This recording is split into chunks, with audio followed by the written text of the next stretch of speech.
이 시간 함께 보실 하나님 말씀은 사도행전 5장입니다. 사도행전 5장 1절에서 13절까지 말씀,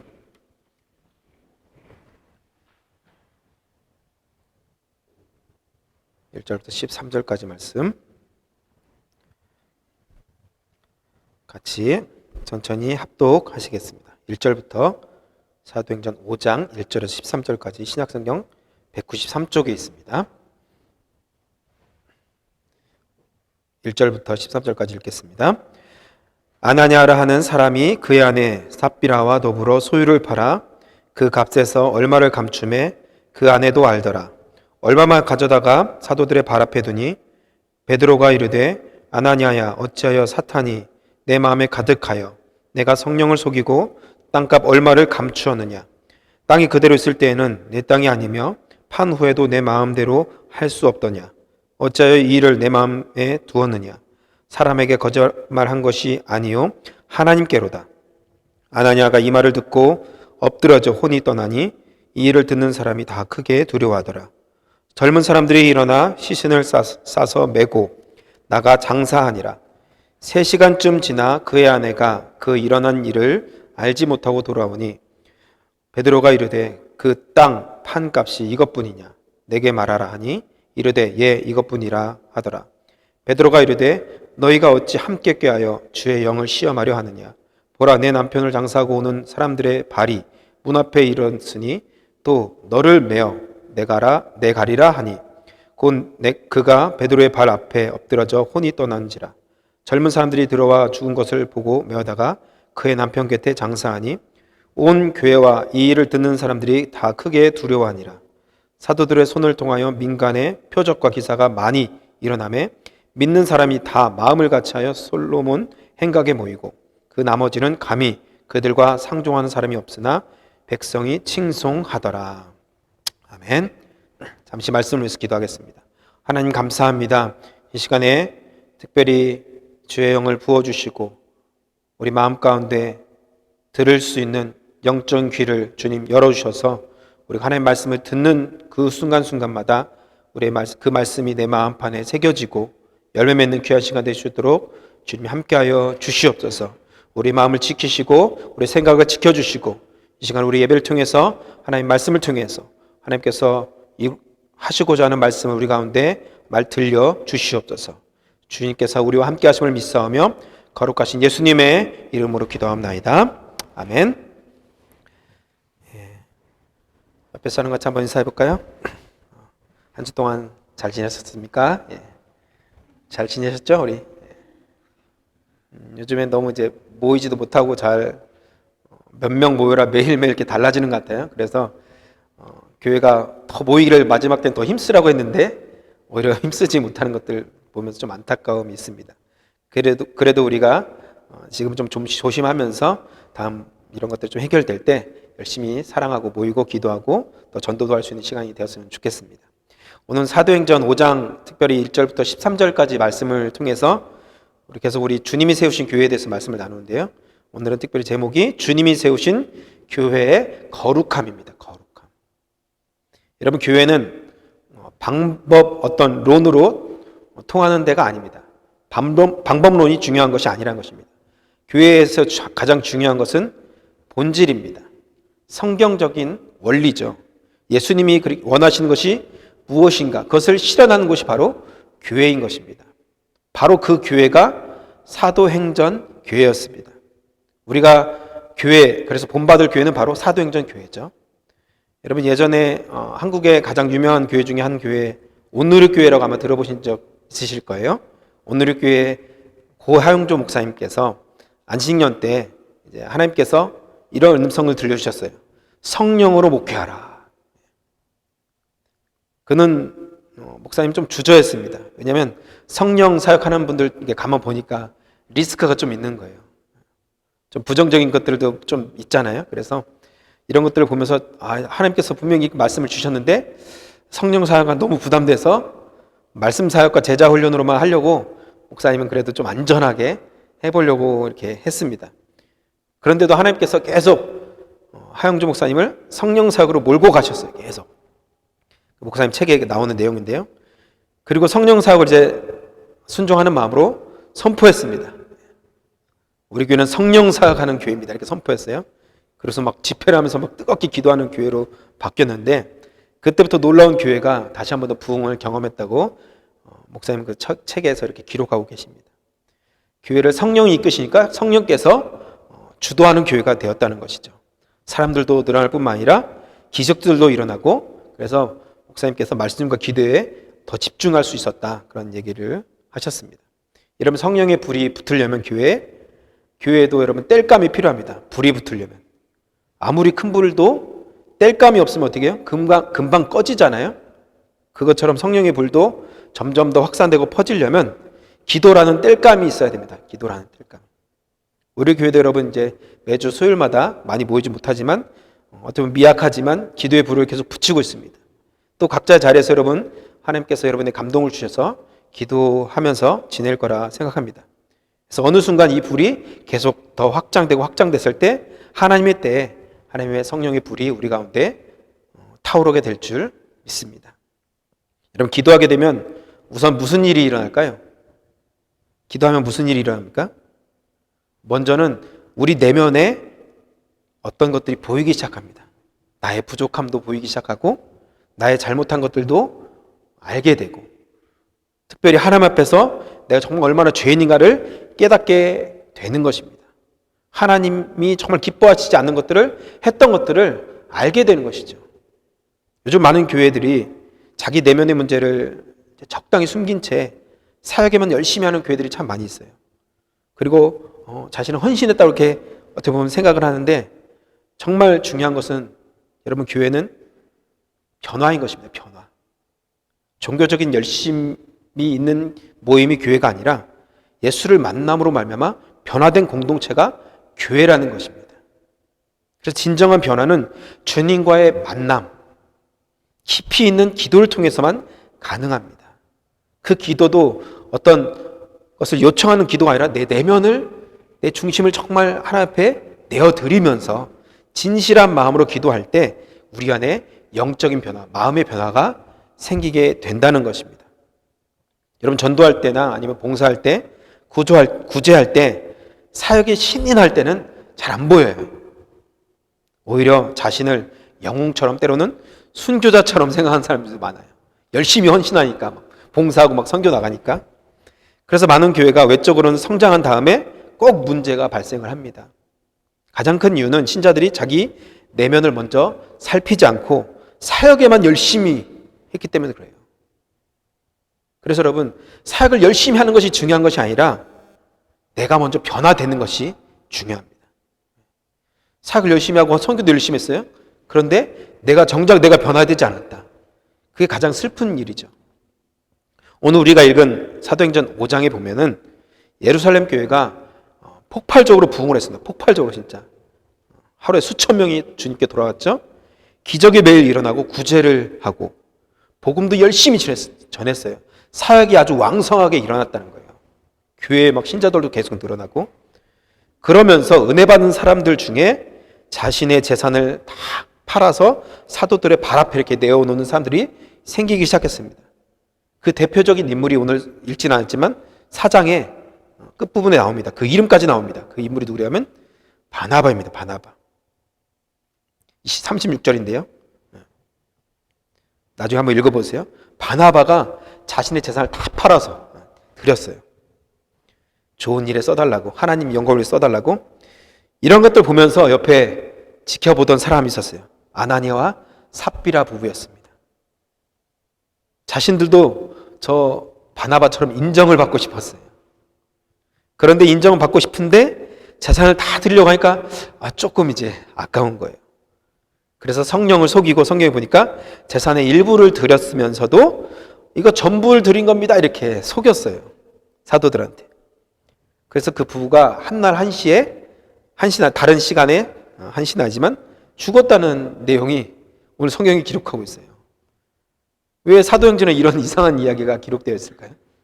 이상하지 않습니까? 부흥이 되고 막 확장되고 막 전도 잘 되고 막 치유가 일어나고 뭐가 잘 되고 이랬으면 좋겠는데, 갑자기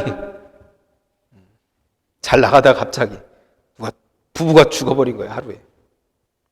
이 일로 사람들이 하나님을 더 두려워하기 시작했어요. 교회의 거룩과 순결이 지켜지게 된 것입니다. 결과적으로 오히려 사람들로 하여금 교회는 칭찬, 칭송을 받게 되었고 더 많은 무리가 주님께 나왔다는 것입니다.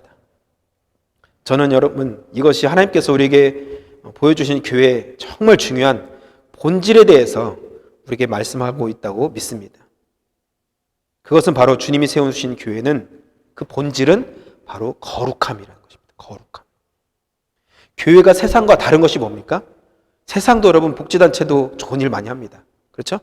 그런 복지기관들 보면 뭐 구제하고 또 그 사람들 좋은 일 많이 합니다. 근데 교회와 세상의 어떤 기관들과 다른 그것이 무엇이냐면 가장 근본적인 차이는 거룩함이라는 거죠. 거룩함. 하나님이 원하시는 것은 교회가 얼마나 많은 일을 했는가, 얼마나 모이는가, 아니면 예산이 얼마나 되는가, 이것이 아니라는 것이죠. 하나님이 정말 교회에 요구하시는 것은 얼마나 순결한가, 우리 교회가 얼마나 거룩한가, 한 가지 더 말씀드리면 얼마나 사랑하는가. 지금 많은 교회들이 부흥하면 무엇을 생각합니까?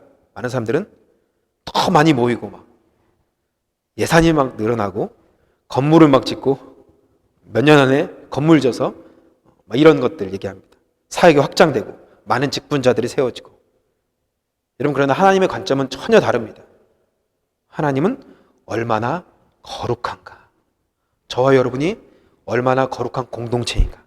이 서더블 한인교회는 뭐가 다른가, 지역교회와 왜 다른가. 거룩하기 때문에 우리를 구별해서 이곳으로 불러주신 줄 믿습니다. 그리고 나서 다른 것들은 다 주님이 은혜로 주시는 것들입니다. 숫자도 더 채워주시고 재정도 주시고 뭐 필요한 하나님이 다른 모든 것들도 허락해 주시는 것입니다. 믿으십니까? 그래서 우리는 본질에 집중할 때 다른 것들은 다 따라오게 되는 것입니다. 근데 본질에 집중하지 않고 사역의 어떤 열심이나 어떤 교회의 어떤 규모를 가지고 판단하는 것은 옳지 않은 것이죠.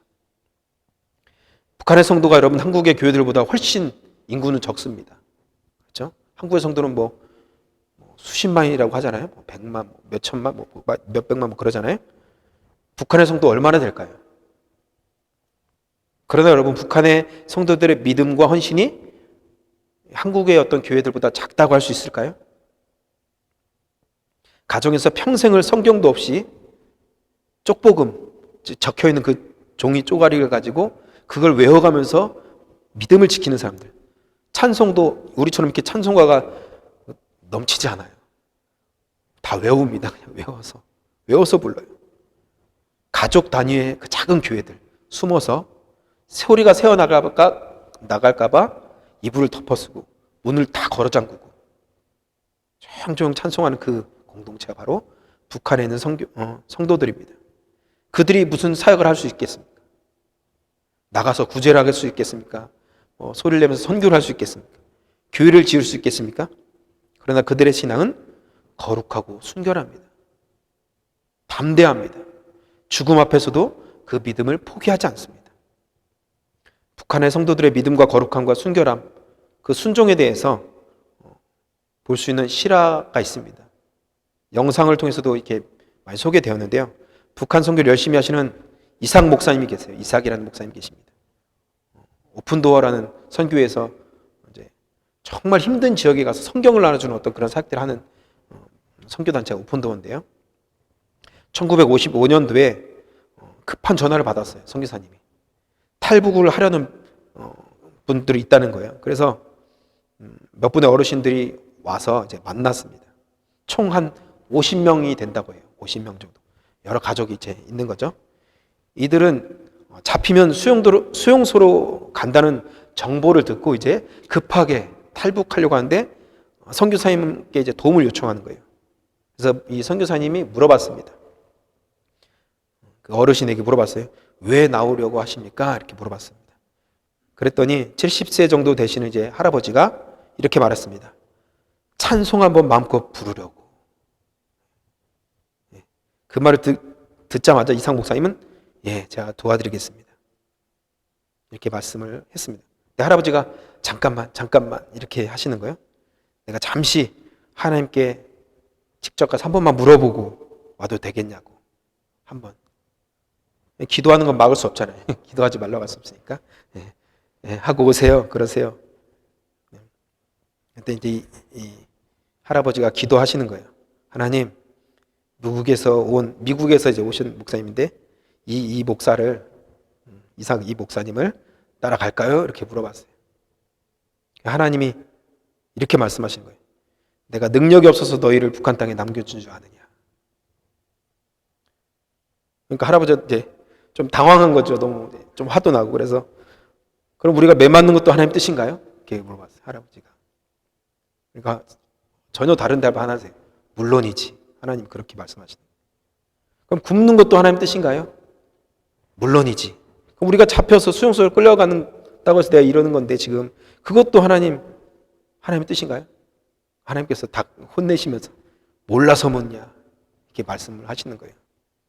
이 한마디에 이 할아버지는 예 하나님 이렇게 대답을 했다고 합니다.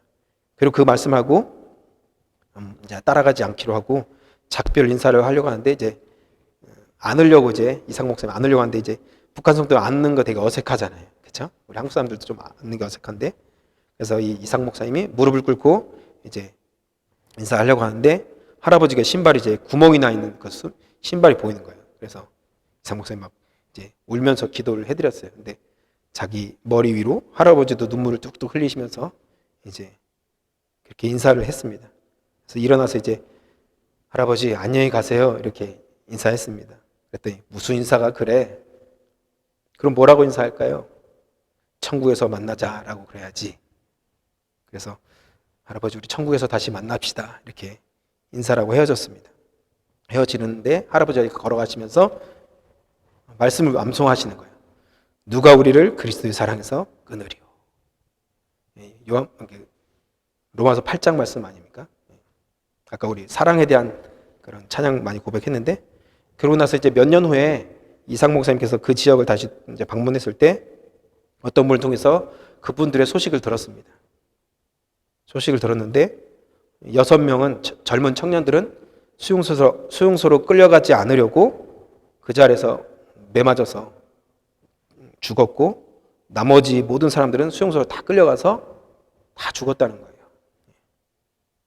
여러분 북한 성도들을 생각하면 참 우리 동포 아닙니까? 우리 가족이고 어떻게 보면 북한의 어떤 그 사람들은 남아있어서 내려오지 못했고 내려온 사람들은 남한에 있는 결국 그렇게 됐는데 우리가 북한을 위해서 계속 우리는 기도해야 될 줄 믿습니다.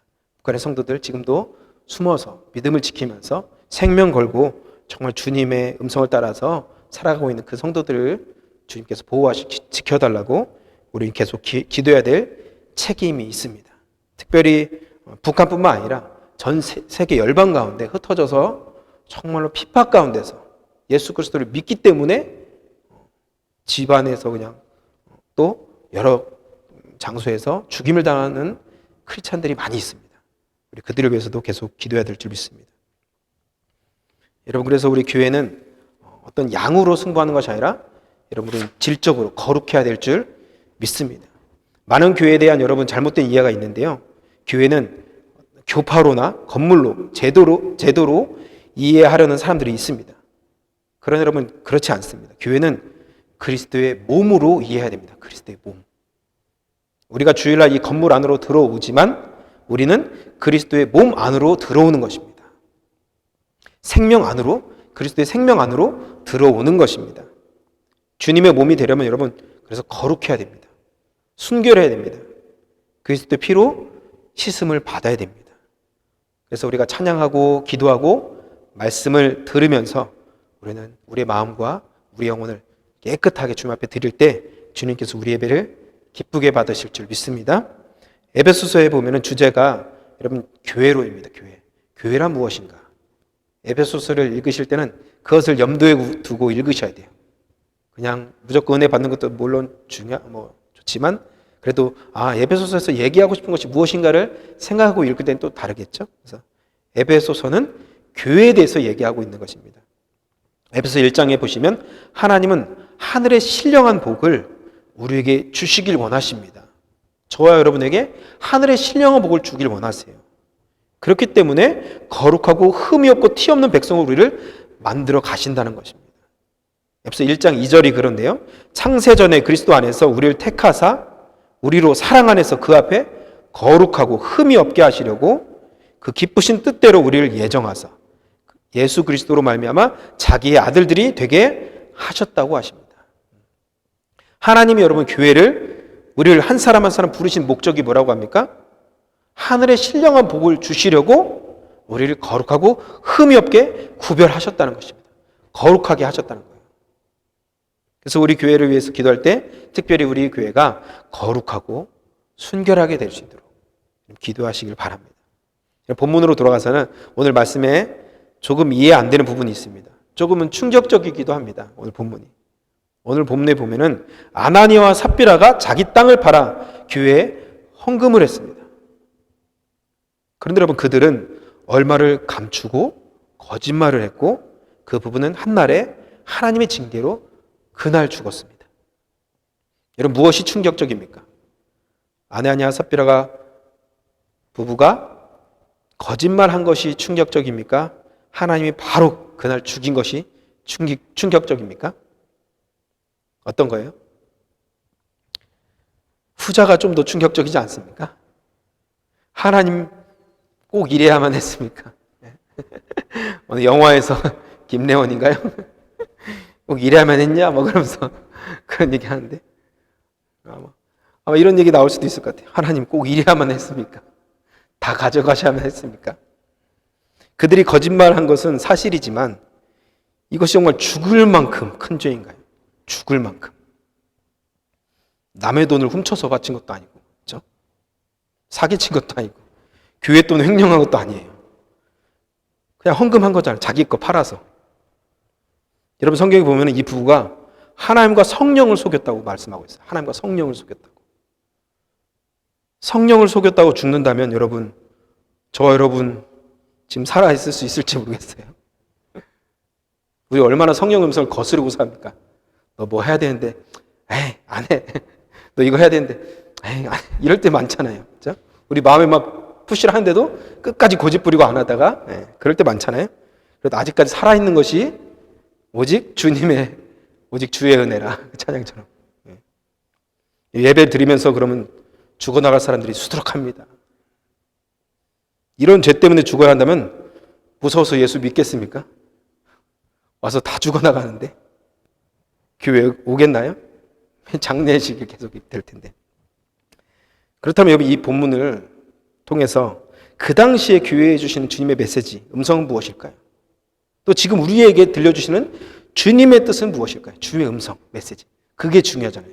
이들이 죽었던 뭐 그런 것보다 주님이 진짜 원하는 것은 무엇일까? 하시고자 하는 교회를 향한 메시지. 11절에 그 말씀이 있습니다. 실마리가 있는데요. 11절을 제가 한번 읽겠습니다. 온 교회와 이 일을 듣는 사람들이 다 크게 두려워하니라.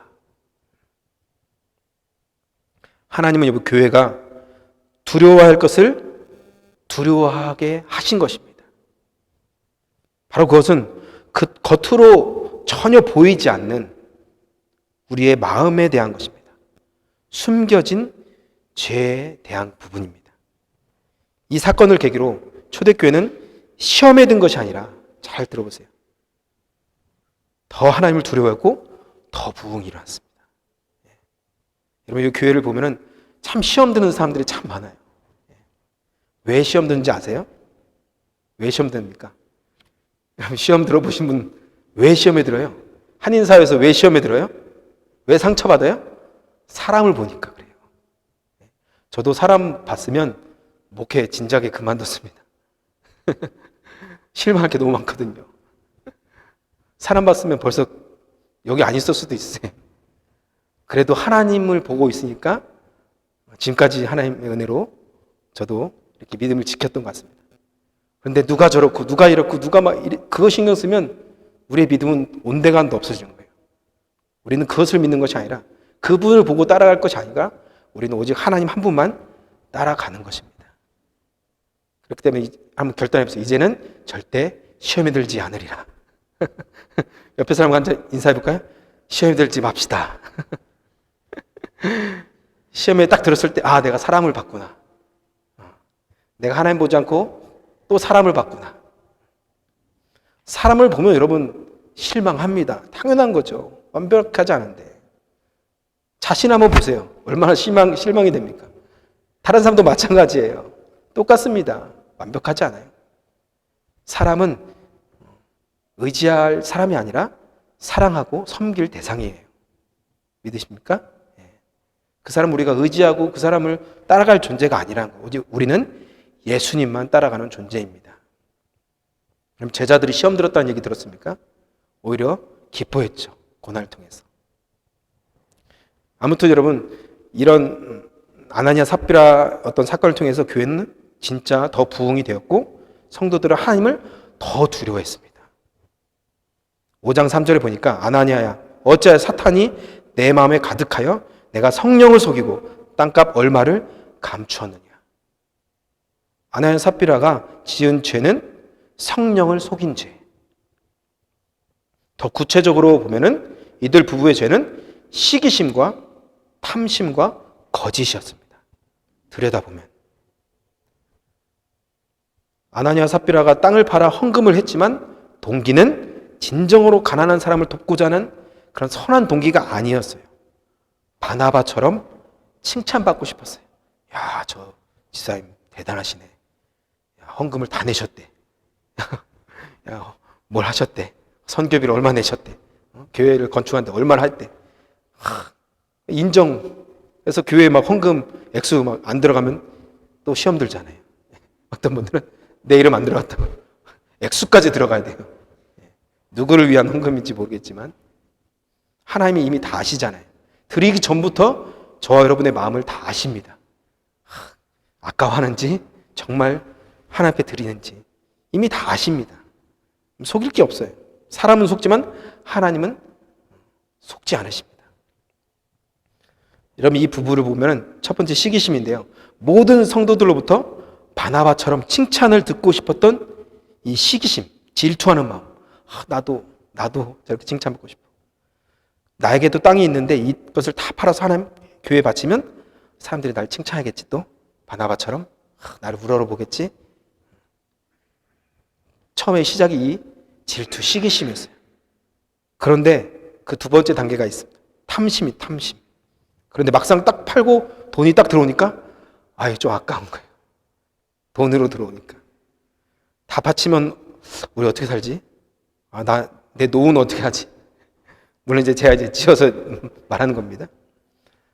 사람들로부터 좋은 평판은 듣고 싶고, 그래서 얼마를 감추었습니다. 얼마를 감추고, 이게 탐심이죠. 욕심입니다. 그러니까 사도들 앞에서 결국엔 뭘 합니까? 거짓말. 이거 다 판 거예요. 진짜야? 예, 진짜예요. 여러분, 솔직히 우리도 잘 넘어지는 죄 아닙니까? 이 죄가 그렇게 심각한 죄인가요? 사실 시기하는 것, 질투하는 것, 탐심, 욕심내는 것, 거짓말하는 것. 그럼 교회 안에 얼마나 많이, 교회 안에조차도 이런 일이 일어납니까? 이 죄가 이렇게 큰 죄인가요? 그 죄가 하나님 앞에서 그렇게 죽어나갈 만큼 큰 죄입니까? 여러분, 그런 생각 들지 않으십니까? 여기 하나님이 우리에게 주시는 진짜 메시지가 있습니다.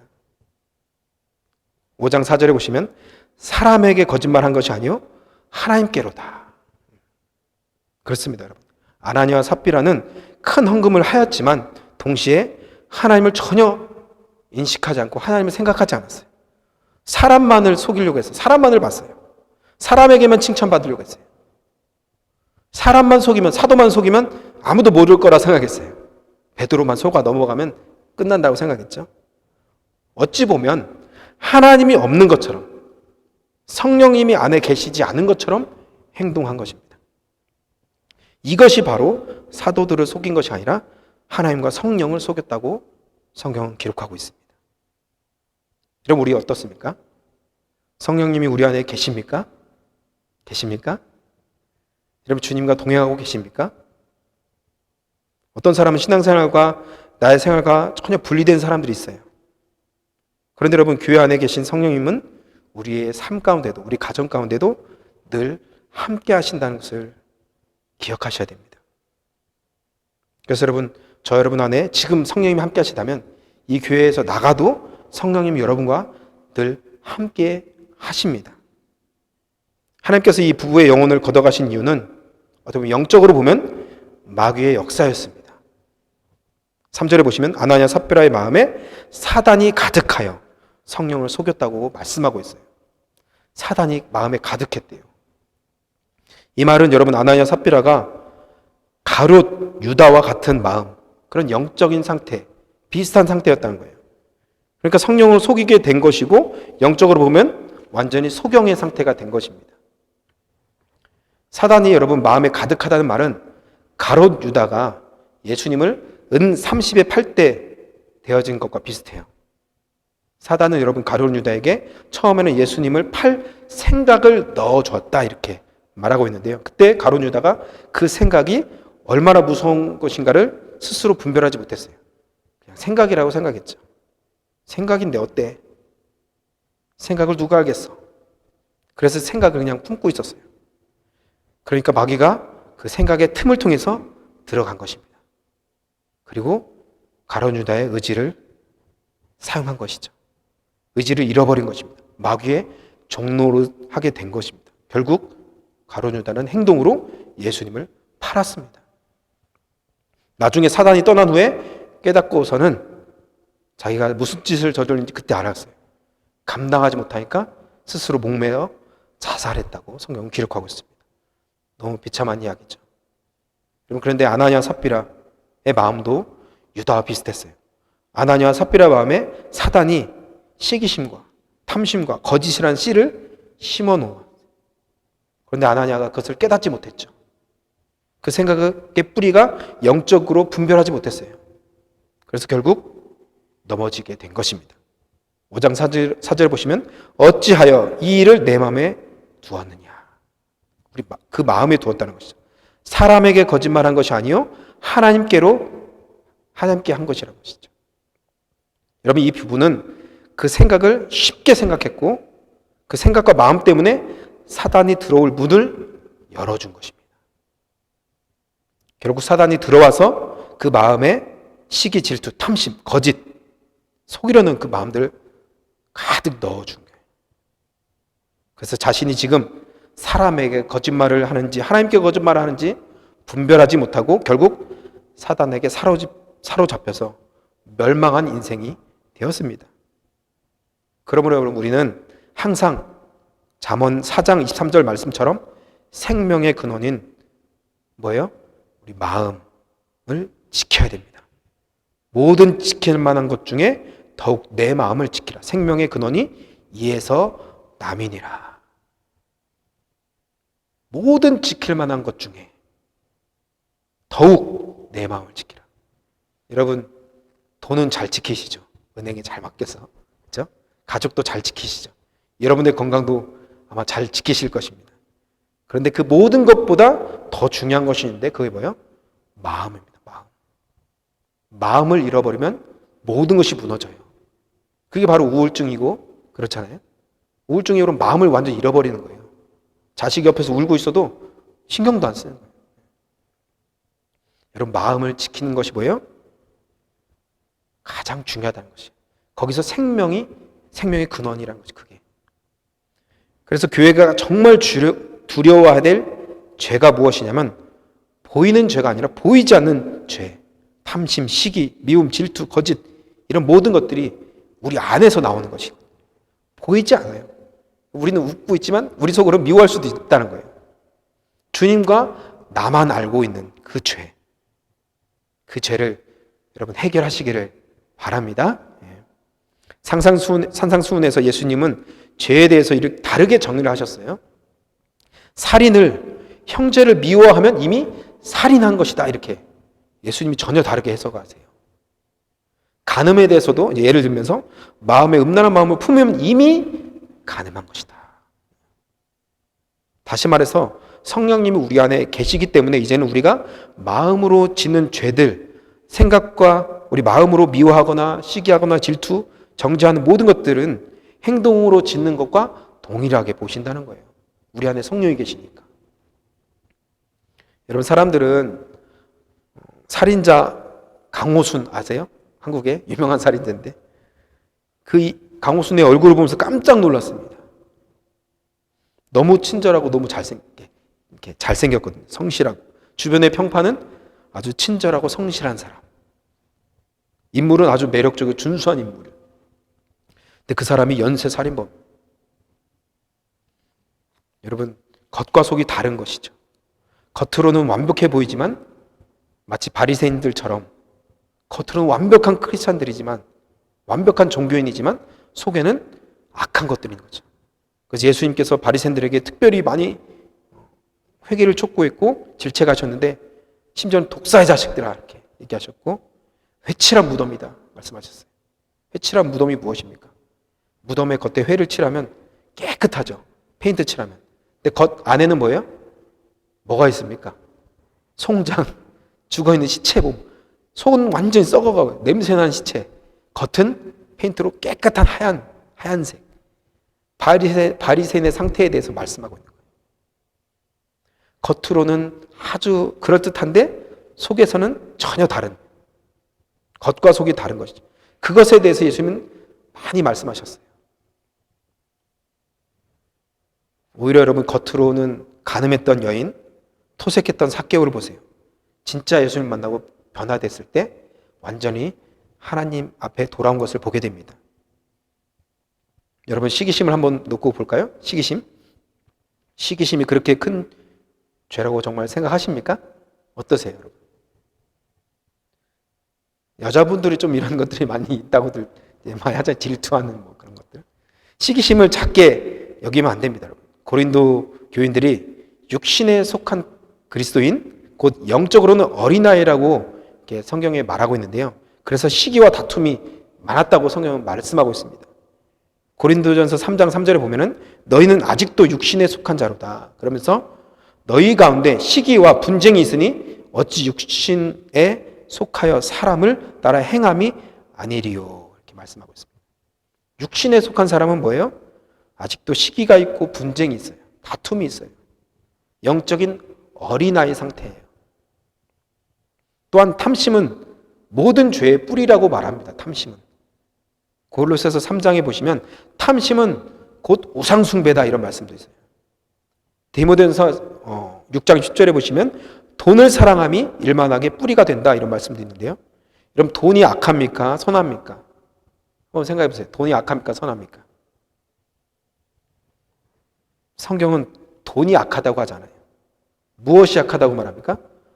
돈을 사랑함이 일만하게 뿌리다. 돈이 악한 것이 아니라 돈을 사랑하는 것이 모든 악의 뿌리예요, 뿌리. 여러분, 세상을 잘 보세요. 뉴스에 나오는 모든 안 좋은 사건들을 보세요. 다 어떤 문제입니까? 돈 문제예요, 돈 문제. 가정의 불화, 범죄들, 나라 간의 분쟁들, 모든 것들도 다 이 탐심, 돈의 문제입니다, 돈의 문제. 우리는 여러분, 돈을 사랑할 것이 아니라 하나님을 사랑해야 될 줄 믿습니다. 돈은 다스리고 관리하는 것입니다. 잘 관리하면 돼요. 세 번째로 거짓말인데요, 거짓. 정말 무서운 죄입니다, 이것이. 영적인 좀과 같아요, 좀. 좀이 막 어느 순간 와서 먹어서 완전히 파괴시키는 것처럼 좀 같죠. 우리가 너무나 거짓말에 대해서 익숙해 있는데 가끔 보면 거짓말은 죄로도 여기지 않는 사람들이 참 많이 있습니다. 그런데 여러분, 거짓말이 얼마나 큰 죄인지 알아야 됩니다. 마귀는 뭐예요? 거짓의 아비예요, 거짓의 아비. 그래서 거짓은 여러분 어디로부터 와요? 하나님으로부터 절대 오지 않는 거예요. 내가 거짓말하고 거짓된 삶을 산다면 거짓된 것들은 하나님께로부터 오는 것이 아니라는 거예요. 거짓은 마귀는 거짓의 아비라는 것이죠. 요한복음 8장 44절에 보시면 너희는 너희 아비 마귀에게서 났으니 그가 거짓말쟁이요 거짓의 아비가 되었음이라. 이것은 바리새인들에 대해서 지금 예수님께서 너희는 이렇게 얘기하는 거거든요. 너희는 너희 아비가 마귀다, 마귀. 바리새인들에게. 여러분, 정말 무서운 것은 신자들이나 심지어는 사역자들 중에도 거짓말하는 사람들이 종종 있다는 것입니다. 근데 그것이 죄인지를 모른다는 거예요. 죄인지 모르기 때문에 양심의 가책도 없고 회개도 없습니다. 우리 안에 혹시라도 거짓된 것들이 있다면 빨리 해결하시기를 바랍니다. 그것 때문에 넘어지게 되는 것입니다. 이제 말씀 맺겠습니다. 하나님은 교회를 거룩하게 구별해서 우리를 불러주셨습니다. 아나니아와 삽비라의 사건을 통해서 보면 초대교회는 죄에 대해서 하나님이 무섭게 징계를 하셨습니다. 즉각적으로 징계하셨어요. 하나님께서 이렇게 즉각적인 심판을 하신 이유가 뭘까요? 그 이유는 예루살렘 교회는 모든 교회의 모델이기 때문에 그렇습니다. 모델. 후대의 모든 교회들이 본받아야 될 교회인데 그 작은 죄라도 하나님은 용납하지 않으신 것입니다. 여러분, 예수님을 많은 비유를 하는데 예수님 뭐라고 해요? 나중에 재림하시는 예수님에 대해서 신랑, 신부를 데리고 오는 신랑으로 이렇게 표현하잖아요. 그럼 교회는 뭐예요? 신부거든요. 교회는 신부. 신랑이 아주 거룩하고 순결한 신부를 맞이하러 오는 거예요. 예수님이 거룩하신 분인데 교회도 순결하고 거룩하게 준비해야겠죠. 그래서 우리 교회는 거룩하게 신부로서 잘 준비되기를 축원합니다. 혹시 우리 안에 작은 죄라도 성령께서 깨닫게 하시면 즉시 회개하시고 예수 이름으로 물리칠 때 우리는 넘어지지 않을 것입니다. 우리가 거룩함으로 말미암아 하나님의 놀라운 신령한 축복들이 흘러오고 나를 통해서 흘러가게 될 줄 믿습니다. 주님이 우리에게 요구하시는 것은 거룩인데요, 먼저는 하나님을 향해서 거룩해야 됩니다. 두 번째로는 사람과의 관계 가운데도 거룩해야 됩니다. 또 마지막으로 물질의 관계에서도 거룩해야 됩니다. 이 정도야 뭐 그러면 안 된다는 거죠. 믿는 사람들은 이 세 가지에 대해서 거룩해야 됩니다. 이것이 진짜 부인 것입니다. 이럴 때 진짜 우리 안에 변화가 있고 진짜 주님이 주시고자 하는 부흥을 주시게 될 줄 믿습니다. 그래서 저와 여러분을 통해서 이 거룩의 불꽃이 타오르기를 소망합니다. 우리 가정을 위해서도 거룩한 공동체가 될 수 있도록 기도하고 또 우리 교회를 위해서도 또 이 지역을 위해서도 그렇게 기도하는 저와 여러분 되기를 예수님의 이름으로 축원합니다. 기도할까요?